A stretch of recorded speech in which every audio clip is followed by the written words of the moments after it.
Le parent qui, par amour pour son enfant, lui montre aucun conflit. Et on crée un masque et une image pour les enfants d'un couple où c'est lisse. L'intention, elle est belle, je veux montrer l'exemple. Le problème, c'est que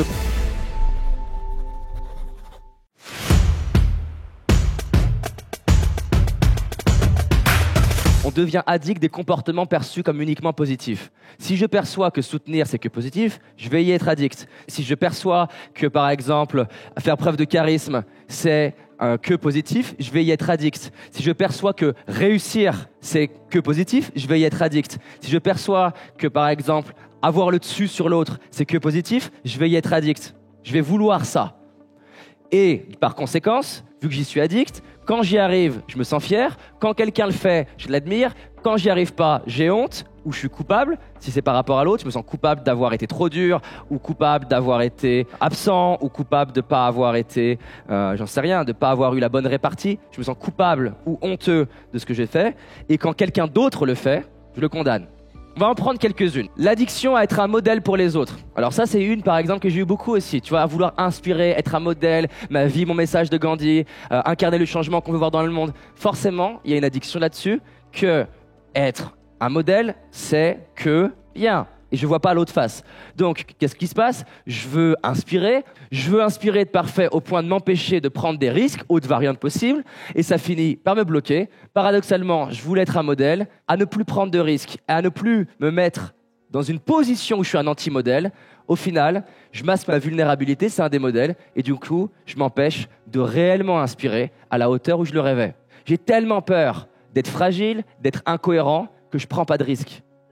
Mais je ne peux pas croître sans incohérence. Je ne peux pas progresser dans mon coaching sans prendre le risque que de faire quelque chose où je ne vais pas être bon, où je vais être un anti-modèle. Les prises de risque, c'est quoi ? C'est quoi une prise de risque ? Faire quelque chose que je n'ai pas l'habitude de faire. En prenant ce risque-là, je risque d'être perçu comme moins bon.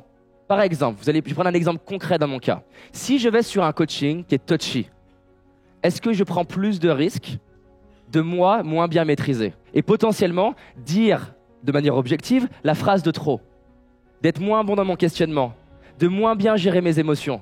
Si je prends le risque de coacher quelqu'un qui m'intimide, est-ce que je prends le risque d'être moins bon ? Mais à votre avis, si je prends réellement ce risque pendant 50 fois de coacher des gens qui m'intimident, qui je vais devenir ? Quelqu'un d'à l'aise avec des gens qui m'intimidaient. Et paradoxalement, il y a plein de gens qui vont dire « Waouh David, comment ça se fait que tu es à l'aise avec ce genre de personnes ?» Je suis à l'aise avec ce genre de personnes parce que j'ai embrassé l'idée de ne pas être inspirant avant. Et ça a été un bon morceau pour moi, ce truc-là. Tellement j'avais besoin de me rassurer. J'ai de la valeur, ce qui est ma première charge. Est-ce que je mérite d'exister ? Est-ce que j'ai de la valeur ? Est-ce que je suis à la hauteur ? Mon bon gros caca.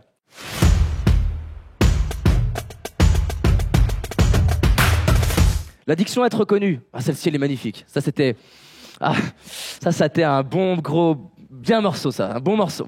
Vu que j'avais peur d'être rejeté, qu'est-ce que j'ai fait ? Sans m'en rendre compte. J'ai appris à savoir, comme tous les enfants, qu'est-ce qu'il faut dire à maman pour que ça se passe bien et qu'est-ce qu'il faut dire à papa pour que ça se passe bien. Comment je dois me comporter, c'est logique. C'est quoi le code dans lequel j'avance ? Et les enfants font ça tout le temps. Ils n'ont pas envie d'être en confrontation tout le temps. Donc si papa veut une fille bonne élève, un bon moyen d'être aimé par papa, c'est de faire ça. Est-ce que c'est louable ? Bien sûr. Et donc, mon addiction à être reconnu fait que je présente de manière adroite le bon visage, le bon angle, la bonne histoire. Je choisis les histoires. Est-ce que ça marche à court terme ? Bien sûr que ça marche à court terme. C'est tout le vice. Tout marche à court terme. Et donc, effectivement, je vais avoir plus de gens qui disent que ce que je fais, c'est top parce que je leur présente ce que je fais sous un angle qu'ils trouvent top. J'ai eu quelqu'un là récemment en coaching qui va pas dire à sa mère qu'il veut voyager et faire de la bourse, investir, parce que on sait jamais, ma mère va pas aimer. Et le problème, c'est ce que je lui ai dit. C'est pas tant que tu ne lui dises pas. Ça, c'est un choix qui peut être stratégique.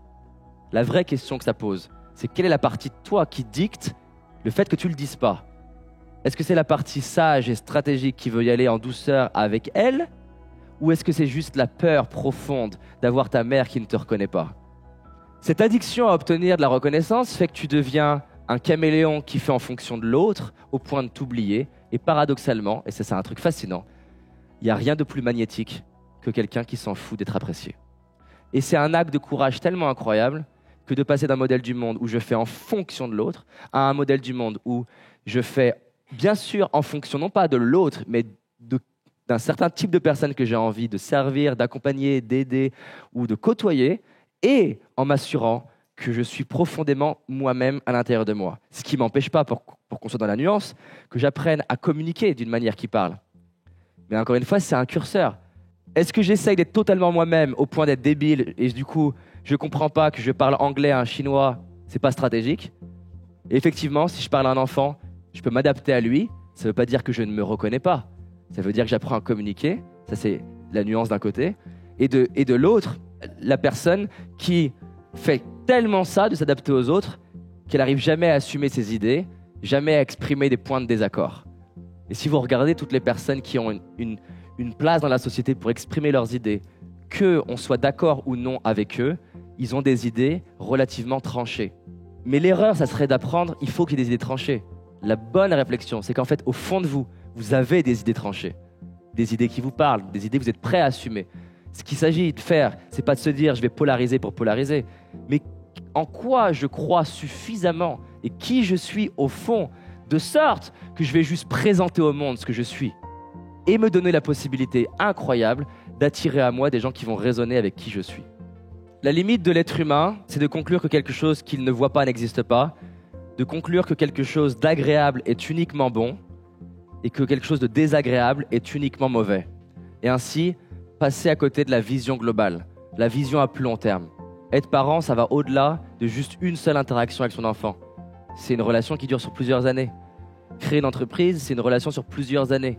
Bâtir sa vie, c'est une relation avec soi-même sur plusieurs années. Parce que je suis addict à ces comportements, je vais privilégier des choses à court terme plutôt qu'une vision globale sur ma vie.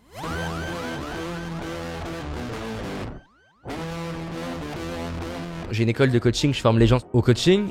Je fais des coachings de gens que je ne connais pas de l'extérieur devant les élèves pour qu'ils puissent me voir coacher. Et avec cette idée qui m'a toujours inspiré de donner les outils à monsieur, madame, tout le monde, mais surtout les gens qui sont très ambitieux de réaliser la vie qui les inspire. Mais la vie qui les inspire vraiment. Moi, ce qui m'inspire, c'est que les gens identifient leurs vrais rêves et ensuite aient le courage d'y aller et soient prêtes à jouer sur 10 ans et pas avoir un petit succès rapide qui n'a pas de sens en fait.